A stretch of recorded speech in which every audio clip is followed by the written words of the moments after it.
Խայտառակ սխալներ դպրոցական գիրք տետրերում։ Մեքենան կիտրոն, իսկ ելակը որպես ոսկորեն պատկերում առաջին դասարանցիների աշխատանքային տետրում։ Տարական դասարանի այս տարական ու անհեթեթ սխալների մասին ամբողջ համացանցն է խոսում։ Զայրացած են մարդիկ, ասում են խոսքը 1-2 անճշտության մասին չէ, անփութությունը ամբողջ կրթական համակարգով մեկ է։ Սխալները այբենարանով մեկ են, մաթեմատիկայի գիրք ու տետրերում են։ Ուսումնական այս նյութերով են առ այսօր դասավանդում մարզերում, օրինակ Լոռու մարզի Սպիտակի համար 2 միջնակարգ դպրոցում։ Ոչ միայն Սպիտակի երկրորդ դպրոցում այս խնդիրը ծավալված, այլև հանրապետության տարբեր մարզեր, տարբեր քաղաքներ, տարբեր գյուղերի դպրոցներ ունեն այս խնդիրը։ Մի մասն էլ կան, որ ասում են, գիտեք, մեզ մոտ ճիշտ տարբերակն է։ Ինձ բացատրեցին, որ կան տարբերակներ, որ հետ են կանչվել, սեպտեմբերի 2 ծնողները նկատել են եւ բարձրաձայնել են հարցը, հետ են կանչվել օրինակները եւ նոր օրինակներ են ուղարկվել։ Եթե ԿԳՄՍ-ն երաշխավորում է կրթությունը, մենք ակնկալում ենք հարցին համապատասխան լուծում։ Մասնագետները նույնպես ընդգծում են, նման ուսումնական նյութերը կարող են խաթարել երեխայի առաջին պատկերային ասոցիացիաները։ Երբ պատկերն ու բառը չեն համընկնում, երեխան սկսում է կասկածել իր ընկալմանը, ինչը վտանգավոր է վաղ տարիքում։ Ըստ կրթության փորձագետի, այս անփութությանը պարբերաբար բախվում ենք դասագիրք գրելու սեղմ ժամկետների պատճառով։ Դրանց մշակման գործընթացը պետք է տևի առնվազն 1-ից 2 տարի։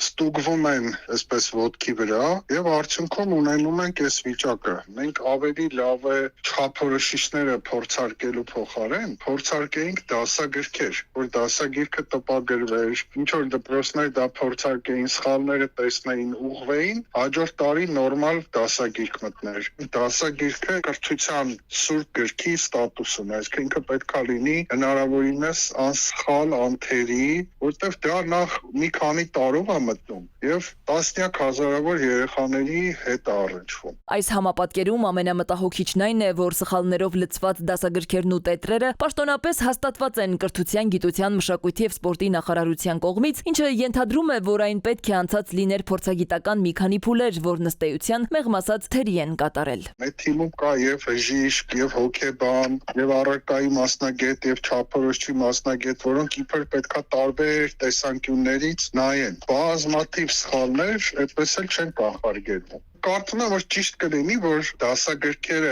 գնահատող հանձնաժողովների աշխատանքը մրցույթից հետո հրապարակայնացվի։ Գուցե մարդիկ իրենց մասնագիտական հեղինակությունը հարվածի տակ չդնելու համար ավելի օբյեկտիվ լինեն, ավելի ուշադիր լինեն։ Ժամը փորձեց մեկնաբանություն ստանալ կրթական գերատեսչությունից, պարզելու տեղյակ են արդյոք խնդրին եւ ինչ քայլեր են ձեռնարկել իրավիճակը շտկելու համար։ Ինչու են այս խայտառակ սխալները տեղ գտել դպրոցական դասագրքերում ու տետրերում։ Բացի այն, որ չեն խրախուսում այս նյութերի օգտագործումը, կրթական ոլորտի պատասխանատուները պարզվում է չեն տեսել թերևս այս պատկերը։ Պատասխանեցին, մեջբերում եմ։ Ծնողներին հորդորում են ահազանգել նախարարություն, ներկայացնել կոնկրետ դասագրքում իրենց կողմից նկատած կոնկրետ խնդիրը։ Նախարարության կողմից աշխատանքային տետրերի օգտագործումը չի պարտադրվում, ավելին չի խրախուսվում։ Մեջբերման վերջը։